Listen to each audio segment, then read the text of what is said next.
David sat on the cold park bench, staring at the fancy wedding invitation in his hands.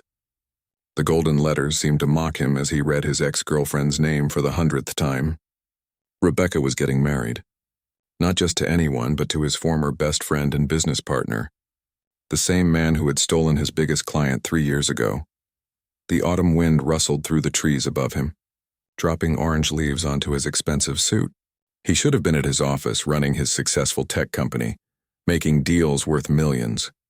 Instead, he was sitting in Central Park during lunch break, feeling like his world was falling apart all over again. Why did she even invite me? He muttered to himself, crumpling the invitation slightly. The +1 option at the bottom caught his eye. Rebecca probably expected him to show up with some beautiful woman to prove he had moved on. But the truth was David hadn't dated anyone seriously since their breakup. Work had become his only companion. A soft voice interrupted his thoughts. "Excuse me, young man, but you look like you're carrying the weight of the world on your shoulders." David looked up to see an elderly woman sitting on the next bench over. She appeared to be in her 70s with kind eyes and gray hair pulled back in a simple bun. Her clothes were clean but clearly well worn, and she held a small paper bag in her weathered hands. "I'm sorry. I didn't mean to bother you," David said, straightening up. "No bother at all," the woman replied with a warm smile. "I'm Rose. I come here every day to feed the pigeons. They're good company, and they never judge you for your troubles." As if on cue, several pigeons gathered around Rose's feet as she scattered breadcrumbs from her bag. David watched, fascinated by her gentle movements and the way she spoke softly to each bird. "I'm David," he said, finding himself drawn into conversation despite his mood. "Well, David, what brings a successful young man like yourself to sit alone in the park looking so troubled?" David was surprised by her directness, but something about Rose's genuine concern made him want to open up. "My ex is getting married, to my former business partner, and she invited me to the wedding." Rose nodded thoughtfully, continuing to feed the pigeons. "And you're wondering whether to go? I keep thinking I should just ignore it, move on. But part of me wants to face it, to prove to myself that I'm over it." "And are you over it, I mean?" David considered the question honestly. "I thought I was. But seeing that invitation brought back all these feelings. Not love exactly, but hurt, betrayal. Like they both got what they wanted while I was left picking up the pieces." Rose finished feeding the last of her breadcrumbs and folded the empty bag carefully. I've learned something in my 73 years on this earth. Sometimes the very thing we're afraid to face is exactly what we need to do to find peace." Before David could respond, a group of teenagers approached their area. They were loud and appeared to be looking for trouble. One of them, a tall boy with a smirk on his face, pointed at Rose. "Hey, look at the bag lady talking to Mr. Rich Guy," he called out to his friends. "Maybe she's asking for money." David felt his jaw clench, but Rose remained calm, gathering her purse and preparing to leave. "What's in the bag, Grandma?" "More crumbs for the rats?" Another teenager jeered, moving closer to Rose's bench. "Leave her alone," David said firmly, standing up. The first teenager laughed. "Oh, defending your girlfriend? That's sweet. I said leave her alone." David's voice carried the authority he used in boardrooms, and something in his tone made the teenagers pause. Rose stood up slowly, her dignity intact despite the harassment. "It's all right, David. I'll just go feed the pigeons somewhere else." But as she tried to walk away, one of the teenagers deliberately bumped into her, causing her to stumble. David moved quickly, catching her arm to steady her. "That's enough," David said, stepping between Rose and the group. His height and confident presence, combined with his obvious wealth, made the teenagers reconsider their actions. "Whatever, man. We were just having fun," the leader muttered, and the group moved away, looking for easier targets. David helped Rose back to the bench, checking to make sure she wasn't hurt. "Are you okay?" "I'm fine, dear. Thank you for standing up for me. Not many people would have bothered." "Of course I would. What they did was wrong." Rose smiled at him with genuine appreciation. "You have a good heart, David. That ex-girlfriend of yours made a mistake letting you go." They sat together for a few more minutes, watching the pigeons return now that the commotion was over. David found himself telling Rose more about his situation. How Rebecca had left him when his business was struggling. How his partner had stolen clients and started a competing company. How he'd had to rebuild everything from scratch. "But you did rebuild," Rose pointed out. "Look at you now. Successful, kind, strong enough to defend a stranger. Maybe this wedding invitation isn't about them at all. Maybe it's about you proving to yourself how far you've come. David looked at the invitation again, seeing it differently now. You might be right, but I don't think I can face it alone. Rose was quiet for a moment, then asked, "What if you didn't have to?" "What do you mean?" "Well, you mentioned there's a +1 option, and you said you wanted to prove you've moved on." David stared at her, a crazy idea forming in his mind. "Rose, this might sound completely insane, but would you consider coming with me to this wedding?" Rose's eyebrows shot up in surprise. "Me? Oh, David, I couldn't possibly. I don't belong at a fancy wedding with wealthy people." "But that's exactly why it would be perfect," David said, the idea growing stronger in his mind. "You've given me more wisdom in 20 minutes than most people do in months. You've shown me kindness and perspective when I needed it most. And honestly, having you there would remind me of what really matters." Rose studied his face carefully. "You're serious, aren't you?" "Completely serious. You said sometimes we need to face what we're afraid of to find peace. Well, I'm afraid of going to this wedding alone and letting my past define me. But with you there, I think I could handle anything." "I don't have anything appropriate to wear to such an event," Rose said hesitantly. "That's easily solved. Please, Rose, you'd be doing me the favor, not the other way around." Rose was quiet for a long moment, watching the pigeons at their feet. Finally, she looked up at David with a small smile. "You know what? Why not? Life's too short not to take a few chances." David felt a weight lift from his shoulders for the first time in weeks. "Really, you'll come?" "I'll come. But I have one condition. Anything. We go there with our heads held high, ready to face whatever comes with grace and dignity. No matter what anyone says or thinks." David extended his hand to shake on it. "Deal." As Rose shook his hand, she added with a twinkle in her eye, "Besides, I haven't been to a good party in years. This should be interesting." For the first time since receiving the invitation, David found himself genuinely smiling. Sometimes the most unexpected encounters lead to the most extraordinary adventures. The next morning, David found himself doing something he'd never imagined. He was standing outside a modest apartment building in Queens, holding a small bouquet of flowers and wondering if he'd lost his mind. Had he really invited a homeless woman he'd just met to his ex-girlfriend's wedding? When Rose opened the door, any doubts he had vanished. She was dressed in the same simple clothes from the day before, but her smile was radiant. Her small apartment was spotless, filled with books and a few cherished photographs. "I hope you didn't change your mind about yesterday," she said, inviting him inside. "Not at all. Though I have to ask, Rose, where do you actually live?" "I mean, yesterday in the park I assumed," Rose chuckled softly, "that I was homeless? I can see why you'd think that. This place is all I can afford on my small pension, and I do spend most of my days in the park. It's peaceful there. And frankly, the company is better than what I find in most places." David felt a mix of relief and embarrassment. "I'm sorry for assuming. Don't be. You saw someone who needed help and offered it. That says everything about your character." Rose gestured to a worn but comfortable chair. "Please sit. Tell me about this wedding we're attending." As David explained the details, Rose listened intently.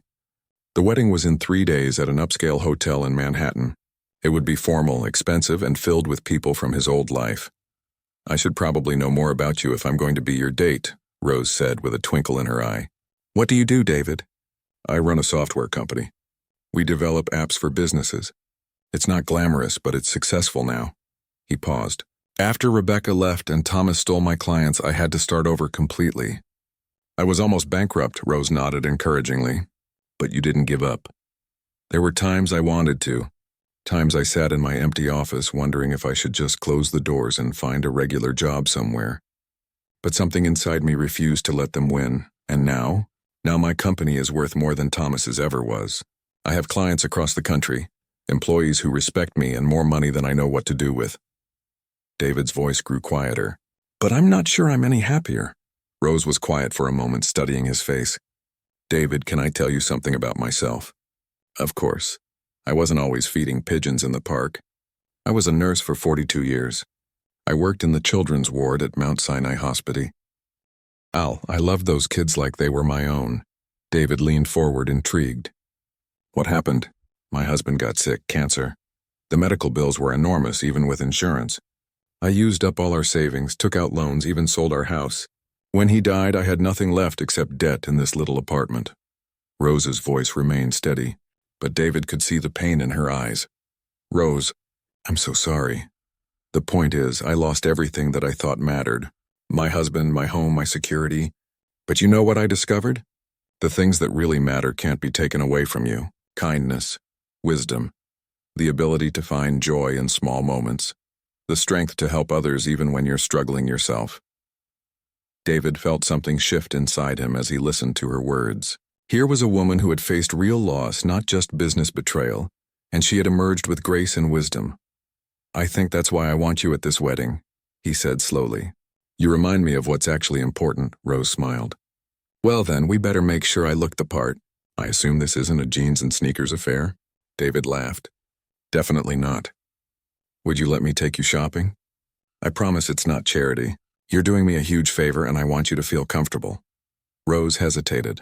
I don't want to take advantage of your generosity. You're not. You're helping me face something I couldn't face alone. Besides, when's the last time you treated yourself to something nice? After a long pause, Rose nodded. All right, but nothing too fancy. I want to look appropriate, not like I'm wearing a costume. They spent the afternoon at an upscale department store. David had expected this to be awkward, but Rose had impeccable taste and a natural elegance that impressed the sales staff. She chose a sophisticated navy dress with a matching jacket, simple but classy shoes and minimal jewelry. While Rose tried on the outfit, David found himself talking to the elderly salesperson who was helping them. Your mother has excellent taste, the woman commented. Oh, she's not my mother. She's a friend.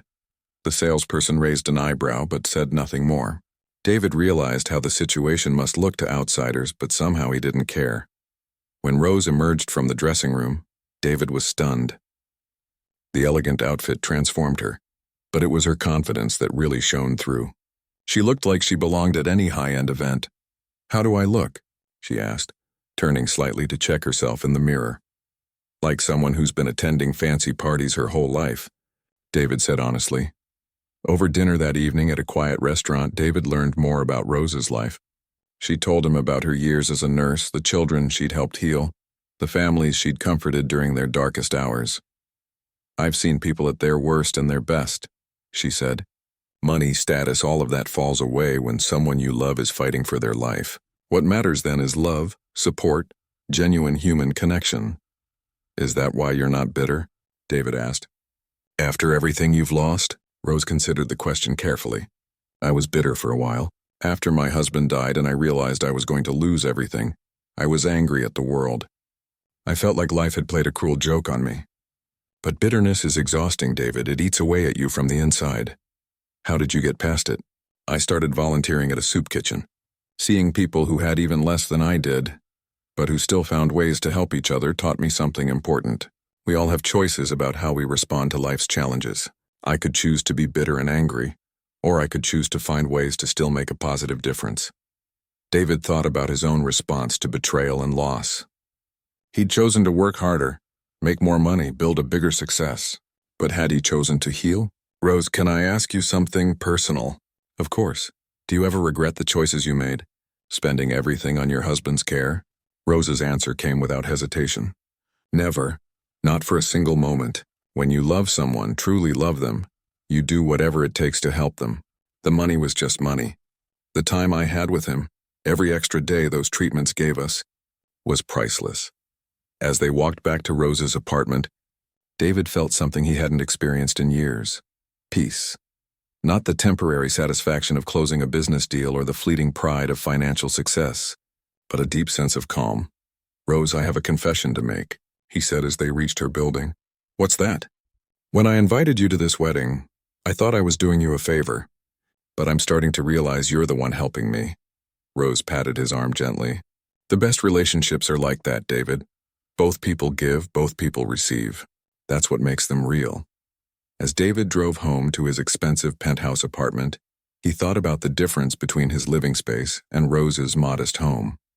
His place was filled with expensive furniture, state-of-the-art electronics, and artwork he'd bought because it was supposed to be valuable. But Rose's small apartment felt warmer, more alive, more like a real home. Maybe, he thought, it wasn't about what you had, but about who you were when you were alone with yourself. Rose had faced devastating loss and emerged with her spirit intact. He had faced betrayal and built walls around his heart. The wedding was tomorrow, and for the first time, David was actually looking forward to it.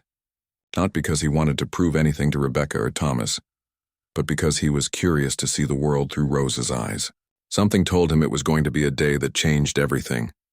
The morning of the wedding, David woke up with butterflies in his stomach. He'd barely slept, alternating between excitement and nervousness about the day ahead. As he adjusted his tie for the third time, his phone rang. "David, it's Rose. I just wanted to make sure you hadn't come to your senses and decided to leave me behind." Her voice was light, but David could hear a hint of nervousness underneath. "Are you kidding? I've been looking forward to this all week. Are you ready?" "As ready as a 73-year-old woman can be for her first high society wedding," Rose laughed. "Though I have to admit I'm a little nervous about fitting in." "Rose, just be yourself. That's all anyone can ask for." When David picked up Rose an hour later, he was amazed once again by her transformation. The navy dress and jacket looked perfect on her, and she'd added a simple pearl necklace that had belonged to her mother. But it was her posture and confidence that really caught his attention. "You look incredible," he said sincerely. "Thank you.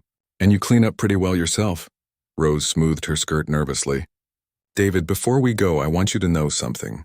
Whatever happens today, whatever we see or hear, we're going to handle it with grace. No drama, no scenes. We're better than that." David nodded, feeling calmer already. "Agreed." The wedding venue was everything David had expected. The Plaza Hotel ballroom was decorated with white roses and crystal chandeliers, with guests in designer outfits sipping champagne and making small talk. David felt Rose's hand tighten slightly on his arm as they entered. "Breathe," he whispered to her. "You belong here as much as anyone else." The first person to approach them was David's former colleague, James, who looked confused to see David with Rose instead of some young, glamorous date. "David, good to see you, man. And this is Rose," David said proudly. "Rose, this is James. We used to work together." James shook Rose's hand politely, but David could see him trying to figure out the connection. Rose, however, was completely at ease. "It's lovely to meet you, James. David has told me so much about his work. It must be exciting to be in the technology field during such an innovative time." James seemed surprised by her thoughtful question and found himself drawn into a genuine conversation about industry trends. David watched in amazement as Rose engaged with each person they met, asking thoughtful questions and listening with genuine interest to their answers. As they made their way through the cocktail hour, David noticed something interesting happening. People seemed drawn to Rose. She had a way of making everyone feel heard and valued, and soon she was surrounded by small groups of guests who seemed more relaxed and authentic in her presence. "She's remarkable," a voice said behind David. He turned to see his old friend Michael, one of the few people who had stayed loyal during his business troubles. "She really is," David agreed, watching Rose laugh at something someone had said. "I have to ask, though, how did you two meet?" "She seems different from my usual type," David finished with a smile. "We met in the park. She was feeding pigeons and sharing wisdom with anyone who would listen, including me." Michael studied David's face. "You seem different too, happier, more relaxed." Before David could respond, a hush fell over the room. Rebecca had entered with her bridal party, looking stunning in an elaborate white gown. David felt his breath catch, not from lingering feelings, but from the realization that he felt nothing. No pain, no anger, no regret. Just a mild curiosity about someone who used to be important to him. Rose appeared at his side. "She's beautiful," she said simply. "Yes, she is. But beauty fades, David. Character lasts forever." As guests moved into the ceremony space, David and Rose found seats toward the back. David watched as Rebecca walked down the aisle toward Thomas, who was waiting at the altar with a nervous smile. "Do you know what I see when I look at them?" Rose whispered. "What?" "Two people who are more in love with the idea of this wedding than they are with each other. Look at their faces." David observed more carefully and realized Rose was right. Rebecca seemed focused on the guests, making sure everyone was watching her grand entrance. Thomas kept checking his watch and fidgeting with his boutonniere. Neither of them seemed to be looking at each other with the kind of love and joy David expected to see at a wedding. During the ceremony, David found himself thinking about real love. He thought about Rose caring for her husband during his illness, sacrificing everything for more time together. He thought about the way Rose had described their relationship, the genuine partnership and devotion that had lasted through decades. As Rebecca and Thomas exchanged vows, David realized something profound. He had never had that kind of love with Rebecca. Their relationship had been based on convenience, shared social circles, and compatible lifestyles. But they had never truly known each other the way Rose had known her husband. "Are you all right?" Rose whispered, noticing his thoughtful expression. "Better than all right," David whispered back. "I think I'm finally understanding something important." After the ceremony, guests moved to the reception hall for dinner and dancing. David and Rose were seated at a table with several business associates and their spouses. David was prepared for awkward small talk, but once again, Rose surprised him. "I'm curious about something," Rose said to the woman across from her, a well-dressed socialite who had been complaining about her housekeeper. "What brings you the most joy in your daily life?" The question was so unexpected and genuine that the woman paused her complaints and actually thought about it. "You know, I love my morning walks with my dog. It's the only time of day when I feel completely peaceful." "That sounds wonderful. Dogs have such a gift for living in the moment, don't they?" Soon the entire table was engaged in a conversation about simple pleasures and meaningful moments. David watched in amazement as Rose transformed a group of strangers into people actually connecting with each other. During the dinner, Rebecca made her way over to their table. David felt his stomach tighten slightly, but Rose's calm presence kept him centered. "David, I'm so glad you came," Rebecca said, though her eyes were curious as they landed on Rose. "Rebecca, congratulations. This is my friend Rose." Rebecca extended her hand politely, but David could see her confusion about Rose's presence and obvious age difference. "It's a beautiful wedding, dear," Rose said warmly. "You look absolutely radiant." "Thank you," Rebecca replied, still looking puzzled. "How do you and David know each other?" "We met in the park," Rose said simply. "David was kind enough to invite me when he heard I hadn't been to a good party in years." David held his breath, waiting for Rebecca's reaction. But something in Rose's genuine warmth seemed to disarm any potential rudeness. "Well, I hope you're enjoying yourselves," Rebecca said, though she clearly wanted to ask more questions. After Rebecca moved on, Rose turned to David. "She's exactly what I expected." "What do you mean?" "Beautiful, charming, but she doesn't really see people. When she looked at me, she saw an obstacle to understanding, not a person worth getting to know." David realized Rose was absolutely right. Throughout their relationship, Rebecca had categorized people based on their usefulness to her social status or career ambitions. She had never been genuinely curious about others the way Rose was. As the evening progressed, David found himself watching Rebecca and Thomas more closely. Their interactions seemed forced, like they were performing the roles of happy newlyweds rather than actually being happy. During their first dance, they smiled for the cameras but barely spoke to each other. "David," Rose said during a quiet moment, "I want to tell you something important." "What's that?" "You dodged a bullet with that one. I can tell within 5 minutes of meeting someone whether they have the capacity for real love, and she doesn't. She loves the idea of being loved, but she doesn't know how to love someone else." David felt a weight he hadn't even realized he was carrying finally lift from his shoulders. "You can really tell that just from talking to her for a few minutes?" 42 years of nursing teaches you to read people quickly. You see them at their most vulnerable, and you learn to recognize genuine emotion versus performance. Rose sipped her wine thoughtfully. "You, on the other hand, have a heart capable of deep love. You just haven't found the right person to share it with yet." As the band began playing slow songs, David watched couples move onto the dance floor. Without thinking, he stood and extended his hand to Rose. "Would you like to dance?" Rose's face lit up with surprise and delight. "I thought you'd never ask." On the dance floor, Rose proved to be an excellent dancer, moving with grace and elegance that drew admiring glances from other guests. David realized he was having more fun at this wedding than he'd had at any social event in years. "You know what the difference is between us and them?" Rose said as they swayed to the music. "What?" "We're actually enjoying ourselves. Look around at all these people. How many of them look genuinely happy?" David glanced around and realized Rose was right again. Most of the guests looked like they were going through the motions of having a good time. but there was little genuine joy or connection happening.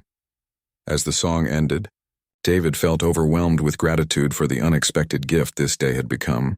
What he had expected to be an ordeal had turned into a revelation, thanks to the remarkable woman who had agreed to accompany him.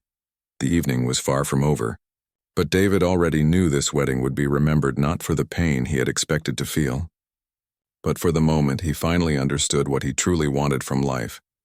As the evening continued, David noticed Rose stepping away from their table more frequently. At first he assumed she was just using the restroom or getting some air, but when he saw her heading toward the kitchen area for the third time, his curiosity got the better of him. Following at a distance, David discovered Rose in deep conversation with several members of the catering staff. They looked stressed and overwhelmed, and David could hear raised voices coming from the kitchen. "What's going on?" he asked quietly as Rose returned to the main reception area. "There's trouble with the catering," Rose said, her expression concerned. The head chef walked out in the middle of service after an argument with the event coordinator. Half the kitchen staff went with him. They're trying to finish dinner service and prepare dessert with a skeleton crew. David frowned. "Why did the chef leave?" "From what I could gather, the event coordinator has been treating the staff terribly all evening, screaming at them, making unreasonable demands, refusing to pay the overtime wages they were promised. The chef finally had enough when she threatened to dock their pay for being behind schedule. That's awful, but what can we do about it?" Rose was quiet for a moment, then her face brightened with determination. "I have an idea, but I'll need your help." Before David could ask what she had in mind, Rose was already heading back toward the kitchen. David followed, wondering what this remarkable woman was planning now. In the kitchen, David found controlled chaos. The remaining staff were struggling to plate the main course, while simultaneously trying to prepare dessert for 200 guests. The event coordinator, a sharp-featured woman in an expensive suit, was berating a young server who looked close to tears. "This is completely unacceptable," the coordinator was shouting. "If this dessert isn't perfect and on time, you can forget about getting paid tonight." Rose stepped forward with the calm authority David had seen her use with the teenagers in the park. "Excuse me," she said firmly. "I'm a registered nurse with 42 years of experience managing crisis situations. I'd like to help." The coordinator looked at Rose with disdain. "I'm sorry, but guests aren't allowed in the kitchen area. This is a private matter." "Actually," David interjected, moving to stand beside Rose, "we're not just guests. I'm the owner of Wellington Tech Solutions, and I'm considering hiring your company for several corporate events. But after seeing how you treat your employees, I'm having serious doubts." The coordinator's expression changed immediately when she realized David's potential value as a client. "Mr. Wellington, I assure you this is just a minor kitchen mishap. Everything is under control."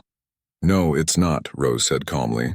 "And if you continue to berate these hardworking people, you're going to lose the rest of your staff too." David watched in amazement as Rose took charge of the situation. She quickly assessed what needed to be done, then began organizing the remaining staff with the efficiency of someone who had managed hospital emergency rooms.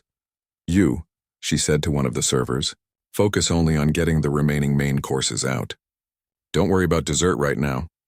And you," she told a kitchen assistant, "start portioning the dessert components. We'll do family-style plating instead of individual presentations." Rose rolled up her sleeves and began working alongside the staff, her nursing background evident in her ability to work quickly and efficiently under pressure. David found himself pressed into service as well, carrying plates and helping with simple food preparation. "I can't believe you're doing this," David said as they worked side by side. "These people are being treated unfairly," Rose replied, carefully arranging dessert plates. "When I see injustice, I can't just stand by and watch." Other wedding guests began to notice the commotion. Instead of being scandalized, several people offered to help. Soon there was a small army of well-dressed guests working in the kitchen, laughing and collaborating to save the reception. The event coordinator stood to the side, speechless and increasingly irrelevant as Rose's leadership transformed the crisis into an unexpected community effort. As they worked, David overheard Rose talking quietly with one of the servers, a young woman who had been close to tears earlier. "Don't let people like that make you doubt your worth," Rose was saying. "You're working hard to provide a service, and you deserve to be treated with respect and paid fairly for your efforts." "Thank you," the young woman said. I was about to quit, but I really need this job. Stand up for yourself, Rose advised gently. But do it professionally. Know your value and don't accept less than you deserve. While Rose was mentoring the young server, David noticed something that made his blood run cold. The event coordinator was on her phone in the corner, and he could hear pieces of her conversation. Yes, I know we agreed on overtime pay, but the situation has changed. No, I don't care what the contract says. They can take it or leave it. She was trying to cheat the staff out of their promised wages, using the earlier chaos as an excuse. David felt anger rising in his chest. But before he could confront the coordinator, he noticed Rose moving toward him with a concerned expression. David, I need to tell you something important, she said quietly, leading him away from the others. What is it? Rose reached into her small purse and pulled out an envelope. David's eyes widened as he recognized it. It was the wedding gift he had prepared for Rebecca and Thomas, a check for $5,000 that he had planned to give them during the reception. This fell out of your jacket pocket when you were helping in the kitchen, Rose said, holding out the envelope. I wanted to make sure it got back to you safely. David stared at the envelope, then at Rose. Most people would have been curious enough to peek inside, and anyone struggling financially would have been tempted to keep what appeared to be a substantial amount of money. Rose, did you look inside? Of course not. It's not mine to look at. David felt a profound sense of awe at her integrity. Here was a woman living on a small pension, who had lost everything caring for her husband, and she hadn't even been tempted to compromise her principles. Rose, do you know what's in this envelope? I assume it's a wedding gift of some kind. David opened the envelope and showed her the check. Rose's eyes widened slightly, but her expression remained calm. That's very generous of you, she said simply, handing the envelope back to him. Rose, you could have kept this. You could have changed your entire life with this money. Your apartment, your financial security, everything. Rose looked at him with the patient expression of someone explaining something obvious to a child. David, that money doesn't belong to me. Taking it would have been stealing, regardless of how much I might need it. Besides, my life doesn't need changing. I have everything that matters. David felt tears prick his eyes. In a world where people betrayed business partners for profit, and event coordinators cheated workers out of wages, Rose's simple honesty was like a beacon of hope. You're incredible, he said softly. No, I'm just doing what anyone with decent values would do. As the evening drew toward a close, the dessert service was completed successfully thanks to Rose's leadership and the unexpected cooperation of the wedding guests. The event coordinator had disappeared, apparently realizing that her authority had been completely undermined. David approached the catering manager who had been left to deal with the aftermath. I want to make sure your staff gets paid. Everything they were promised, David said, pulling out his business card, including overtime and bonuses for dealing with this situation. Sir, that's very kind. But the event coordinator handles all the payments. The event coordinator is no longer relevant to this conversation, David said firmly. How much was your staff supposed to earn tonight? After calculating the wages, overtime, and tips that had been promised, David wrote a check covering the full amount plus a substantial bonus. The relief and gratitude on the staff's faces was worth far more than the money. As David and Rose finally left the kitchen, they found Rebecca waiting for them in the hallway. Her perfect wedding composure had cracked slightly and she looked genuinely confused. David, what were you doing in there? People are saying you were working in the kitchen? We were helping, David said simply. The staff was being mistreated and Rose organized a solution. Rebecca looked at Rose with new eyes, clearly trying to understand how this elderly woman had managed to take control of her wedding crisis. I don't know what to say. Thank you, I suppose. You don't need to thank us, Rose said kindly. We just did what needed to be done. I hope you and your husband have a wonderful marriage. As they walked away, David realized that Rose had just given Rebecca more genuine well wishes than anyone else had all evening. Even after being looked down upon and underestimated, Rose's response was grace and kindness. How do you do it? David asked as they collected their coats. Do what? Stay so positive, so kind even when people don't deserve it? Rose considered the question as they walked toward the exit. David, I learned something important when I was nursing. You can't control how other people behave, but you can always control how you respond. I choose to respond with the kind of person I want to be. regardless of how others act. As they stepped out into the cool evening air, David realized that this had been the most meaningful evening of his life. Not because of the fancy venue or expensive clothes, but because he had witnessed true character in action. Rose had shown him what real strength looked like, what genuine integrity meant, and what it felt like to make choices based on principles rather than personal gain. The night was far from over, and David had a feeling the most important part was yet to come. As David and Rose sat in his car outside the hotel, neither seemed ready for the evening to end. The city lights reflected off the windshield, and the sounds of late-night traffic provided a gentle backdrop to their conversation. "Rose, I need to ask you something," David said, turning to face her. "Why did you really agree to come with me tonight?" Rose was quiet for a moment, smoothing her dress thoughtfully. "Honestly? Because I recognized something in your eyes that day in the park. Pain, yes, but also a good heart that was in danger of hardening. I've seen it happen to people before. They get hurt, and they build walls so high that they forget how to connect with others. And you thought one evening could change that? I thought one evening might remind you of who you really are underneath all that success and protection you've built around yourself." David realized she was absolutely right. Somewhere along the way, he had become so focused on building his business and proving his worth that he had forgotten what actually mattered. "You know what I realized tonight?" David said. "I've been measuring my life by all the wrong things. Money, success, proving people wrong who hurt me. But watching you tonight, seeing how you treated everyone with such kindness and respect, I remembered what it feels like to be proud of who I am, not just what I've accomplished." Rose smiled. "That's the David I met in the park. I'm glad he's still in there." As David started the car to drive Rose home, an idea began forming in his mind. It was crazy, ambitious, and completely different from anything he'd ever considered before. But as he thought about the evening's events, Rose's leadership in the kitchen, her integrity with the money, her genuine care for the mistreated staff, he realized it wasn't crazy at all. "Rose, what if I told you I wanted to start a foundation? Something to help people who are struggling through no fault of their own? I'd say that sounds like the kind of thing the world needs more of. Would you consider helping me run it?" Rose turned to look at him, surprise evident on her face. "David, I'm 73 years old. I don't know anything about running a foundation. But you know everything about people. You know how to identify who really needs help and who's just looking for a handout. You know how to organize and lead in crisis situations. Most importantly, you understand what it's like to lose everything and rebuild with dignity." As they talked during the drive to Rose's apartment, David's idea grew more concrete.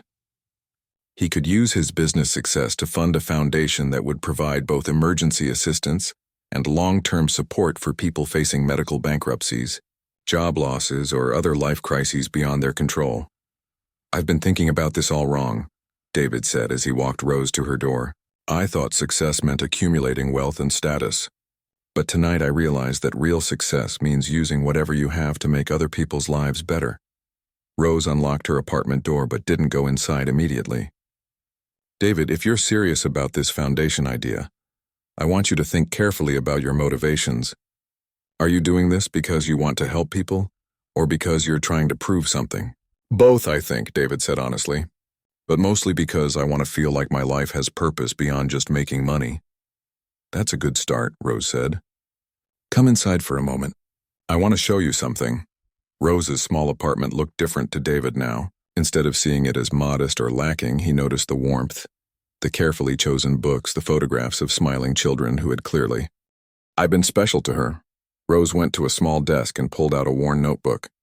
"I've been keeping track of people I meet who could use help," she said, opening the book to reveal page after page of handwritten notes. The young mother at the grocery store who's choosing between medicine and groceries. The elderly man at the bus stop who lost his apartment when his rent was raised. The veteran who sleeps in the park because he can't navigate the system to get his benefits. David stared at the notebook in amazement. "You've been documenting all of this?" "Old habits from nursing, I suppose. When you see suffering, you pay attention. Most people look away, but I write it down." As David flipped through the pages, he saw detailed notes about dozens of people Rose had encountered, their situations, and her thoughts about what kind of help might make a real difference in their lives. "This is incredible. Rose, This is exactly the kind of information we'd need to make sure the foundation actually helps the right people. Rose sat down in her favorite chair, looking tired but excited. David, if we're going to do this, we need to do it right. No bureaucracy that makes people jump through hoops for help. No judgment about how they ended up in trouble. Just practical assistance from people who understand what they're going through. Over the next hour, they outlined a plan that was both ambitious and realistic. David would provide the initial funding and handle the business side of the foundation. Rose would oversee the day-to-day operations, using her experience and intuition to identify people who needed help and determine the best ways to assist them. We'll need office space, David said, making notes on his phone. Something accessible, not intimidating, Rose added. People should feel comfortable coming to us, and staff. People who understand what it's like to struggle. Some of the best helpers are people who have needed help themselves, Rose agreed. As they talked, David felt more energized than he had in years. This felt right in a way that business deals and profit margins never had. Rose, I have to ask, are you sure you want to take this on? It's going to be a lot of work and you could just enjoy your retirement. Rose laughed. David, I'm not ready to retire from life. Besides, what else am I going to do? Feed pigeons and watch television? I'd rather spend my remaining years making a difference. 3 weeks later, David stood in the newly rented office space for the Wellington Rose Foundation, watching as Rose directed volunteers in setting up intake stations and resource libraries. The space buzzed with activity as people prepared for their first day of operations. Mr. Wellington? A young woman approached him hesitantly. David recognized her as one of the servers from the wedding who Rose had encouraged to stand up for herself. Please call me David. And you're Jennifer. I was working at the wedding where I met Mrs. Rose. She told me about the foundation and suggested I apply for a position. What's your background? I'm a social work graduate, but I've been working catering jobs to pay off student loans. Mrs. Rose thought my education plus my experience struggling financially would help me connect with people who need our services. David smiled, realizing that Rose was already building a team of people who understood both sides of the helping equation. As the day progressed, David watched Rose work with their first clients. She had an intuitive ability to assess situations quickly and determine the most effective help. A single mother needed childcare assistance to attend job interviews. An elderly man required help navigating insurance paperwork after a medical emergency. A young veteran needed temporary housing while waiting for disability benefits to be processed. In each case, Rose's approach was the same. Listen carefully, treat people with dignity, and provide practical solutions without judgment. You know what I love most about this? David said during a quiet moment. What's that? We're not just giving people money. We're giving them hope and treating them like they matter. Rose nodded. That's often what people need most. Someone who believes in their ability to get back on their feet. By the end of their first week, the foundation had helped 12 families with various challenges. Word was spreading through the community and David could see they were going to need more resources soon. I have a confession, David said as they locked up the office that Friday evening. What now? Rose asked with a smile. I never thanked Rebecca for inviting me to that wedding. Why would you thank her? Because if she hadn't sent that invitation, I never would have been sitting in the park feeling sorry for myself. I never would have met you and none of this would have happened. Rose patted his arm affectionately. David, I think you would have found your way to helping people eventually. You have too good a heart to stay selfish forever. Maybe. But I'm glad it happened this way. As they walked to their cars, David reflected on how much his life had changed in just a few weeks. His business was still successful, but it no longer felt like the most important thing he did. The foundation work was challenging, sometimes frustrating, but deeply fulfilling in a way that making money had never been. Rose, can I ask you one more question? Of course. Do you think your husband would be proud of what you're doing now? Rose's eyes filled with tears, but she was smiling. I think he'd be amazed that his stubborn wife found a way to keep taking care of people even after retirement. 6 months later, David sat in the same park where he had first met Rose, but everything was different now. The Wellington Rose Foundation had helped over 200 families and had a waiting list of volunteers who wanted to get involved. David's business was more successful than ever, partly because his employees were inspired by his philanthropic work and the foundation's mission. Rose approached with her usual bag of breadcrumbs, but now she was accompanied by two of their foundation clients who had become volunteers themselves after getting back on their feet. "How's my favorite billionaire philanthropist?" she asked, settling onto the bench beside him. "Happy," David said simply. "For the first time in years, I'm genuinely happy." Any regrets about turning down that merger offer last month? David had indeed turned down a lucrative offer to sell his company, choosing instead to keep it running so he could fund the foundation's expanding operations. None whatsoever. "I'd rather help 1,000 people than have another $1 million I don't need." Rose scattered crumbs for the gathering pigeons. "You know what I think?" "What?" "I think that invitation to Rebecca's wedding was the best thing that ever happened to you." David laughed. "I couldn't agree more, though I still think the best part was meeting a certain wise woman who taught me what really matters in life." "Oh, you learned that yourself," Rose said. "I just reminded you of what you already knew in your heart." As they sat together watching the pigeons and planning their next foundation initiative, David realized that sometimes the most important moments in life come disguised as endings. Rebecca's wedding had felt like the end of one chapter, but it had actually been the beginning of everything that truly mattered. He had thought he was doing Rose a favor by inviting her to that wedding, but she had given him something infinitely more valuable, a life worth living and a purpose worth pursuing.